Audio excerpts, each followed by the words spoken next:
Several years ago, the Stand for Gap leadership thought it was important that we began seriously looking at evangelism.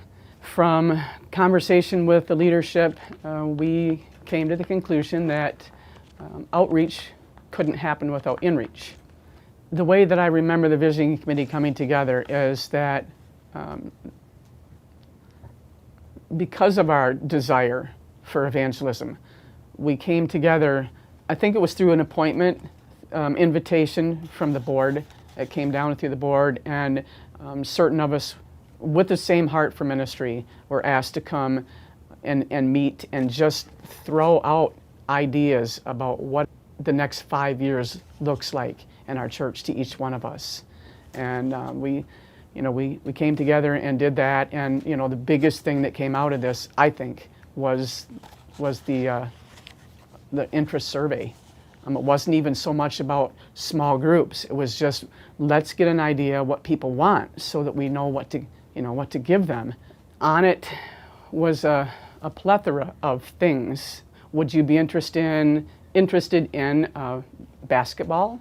Would you be interested in automotive engine repair? Would you be interested in secretarial work? Would you be interested in a depression clinic? Would you be interested in Alzheimer's adult care? Things like that. So it was just a wide variety of things. We ask, would you be interested in leading? Would you be interested in participating? Or would you just like to be a helper? And so we gave each one of the members a survey, and the results from the surveys, from I guess just the church's interest in all of these things, we came up with the idea that we should take the leaders, the ones that wanted to be leaders, and call them and ask them if they would lead out in a small group. What would that look like within the confines of the interest that they had, whether it be basketball or softball or bowling or adult care or whatever. Not everybody responded, but the ones that did respond, we were very happy to come up with 10 different small groups. So we brought the leaders together. We gave them some leadership and instruction, and then we gave them the list of the people in the church that had an interest in helping or participating. And then the leader contacted those folks so that they would have a nucleus for their own group. And it's turned out really well. We have 10 small groups.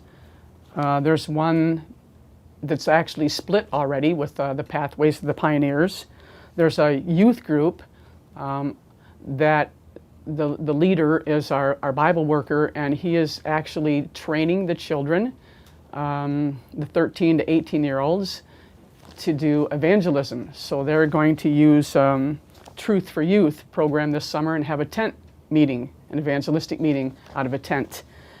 There's a Mothers with Babies, there's financial education, soul winning 101, there's a depression recovery, there's a women's group that's using the book A God Named Desire, a bowling group, a men's group, marriage enrichment group, and they're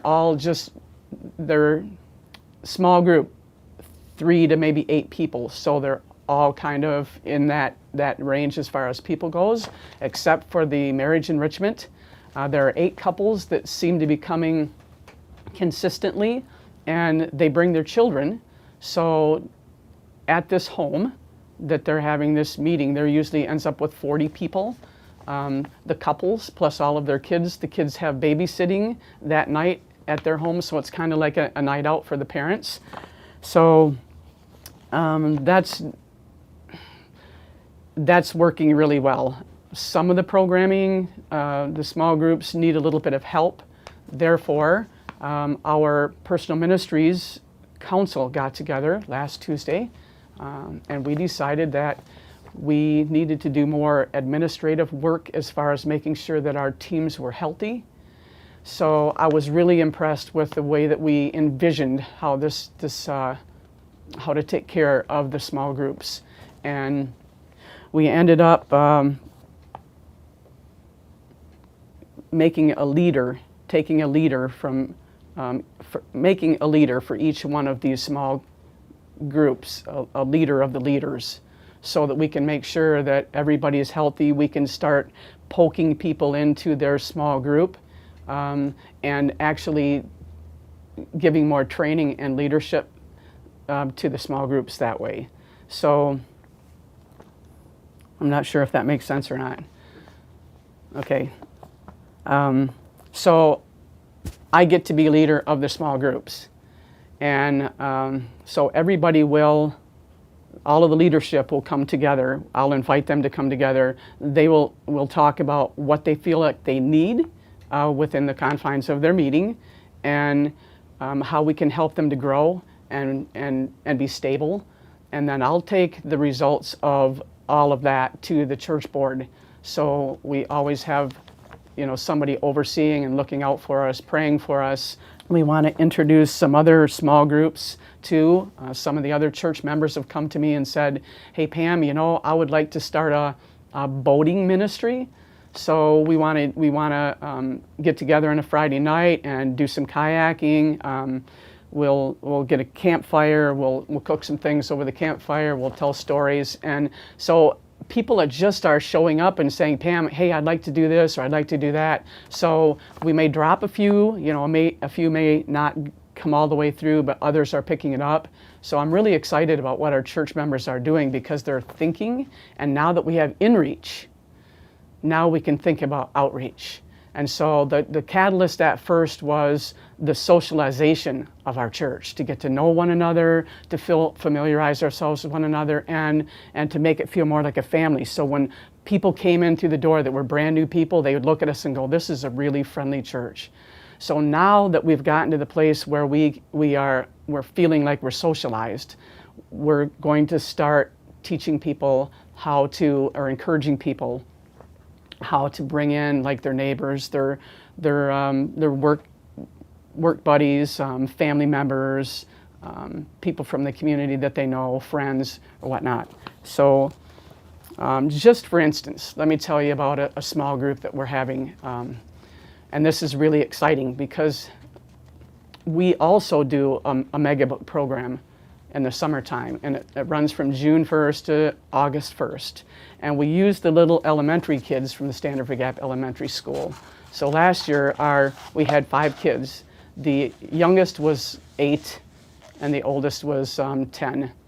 And the first night that we were out, we came across a family that have all fallen away from the church.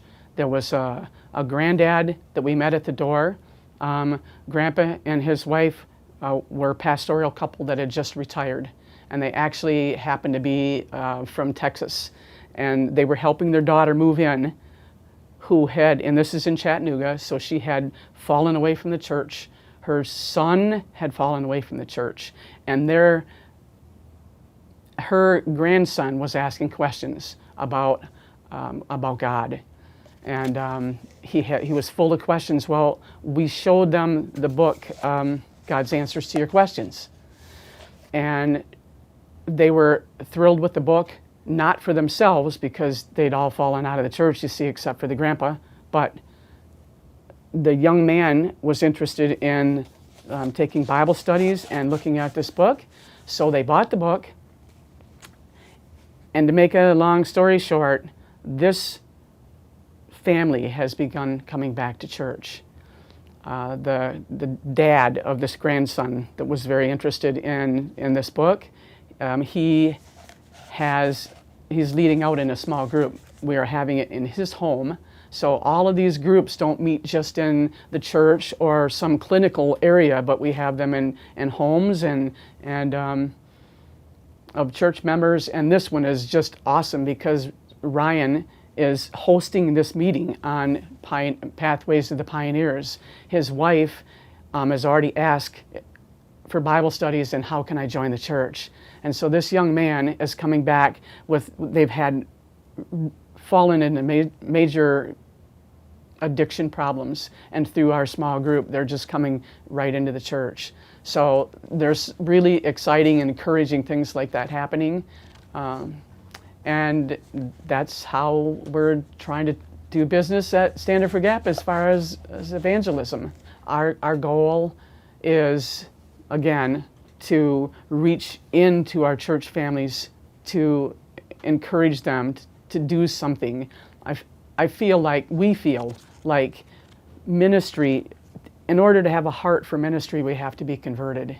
And so our small group, the focus is to help our church members to meet Jesus in a different way through small groups. And once that happens, then the outreach will just naturally take place, because converted people have a heart for Jesus and for souls. And so I think it's a win-win situation all around. Well, one of the ways that that our small groups have an opportunity to grow is by just inviting people to come. One of our small group leaders, he has worked with a man in his at work, encouraging him, befriending him, doing friendship evangelism, which is huge. This is a huge part of doing small groups, is involving the people in your small group with friendship evangelism. But Jeff has been ministering to this man for years at work, and now that he has this opportunity to be leading out in this small group, it fits right into his witness fits right into the opportunity to just invite him right into the small group. And Charles has been coming. His wife is going to start coming. So the opportunity to bring people together in these small groups is endless. There are endless opportunities and ways to minister to people. It's taken less than a year, but we have concentrated very heavily on this in this project. I think the thing that's taken the most time is trying to find people that will fit into the groups and find the leaders that wanted to lead and just formulate the whole plan and what this small group will look like. And we're still in that process now, as the small groups have started and the members are there supporting the small group. The big thing now is just to find people that we can bring in from the outside that are not Adventists, and our friends and neighbors and whatnot. We'd like to make the small groups evangelistic in the way that we can even do some kind of a community service, so that the people that we've invited to come into our small group as Adventists, we've invited people to come in, our co-workers, our neighbors, our friends, our family members. We would like to make this so evangelistic and such a close-knit group that even those people that are, how do I say this, all of our group would see the need for evangelism. And so we're not Adventist anymore altogether. We're just a group of people that would like to see community service happen and become visionaries ourselves in how we can work together as a group to make a group of disciples.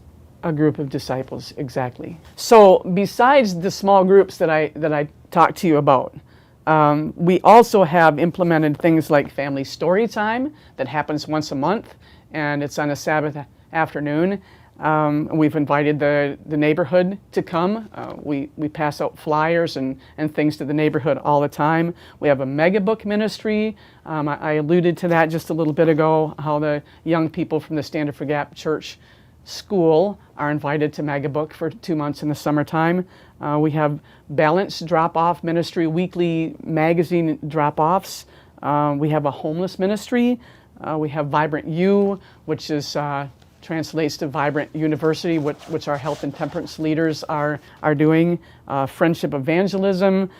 We have our correspondence Bible school, and then we have a Bible worker that does the Bible, the in-home Bible studies, and our church members are coming together and falling into some of these groups, and we see a spark in our church now that's so exciting because people are actually coming up and saying, Pam, what can we do? And we have all these wonderful things where people can fit. And the puzzle pieces are coming together, and it's just a wonderful thing. We have personal ministries time in our church. Every Sabbath, we have a few minutes where we can stand up and give a report, or somebody can give a testimony. Just a lay person can come up and just give a testimony about what happened this week and how God has blessed them and how He's worked through them. And it's really getting exciting. You know, somewhere it says that when God's people, when God sees His people involved in ministry, and in coming together with one mind and one purpose, that God is going to finish the work. He's going to cut it short in righteousness. He's going to finish the work. And I think something like this can work in every church, and God will see our willingness to work with Him, and we'll go home.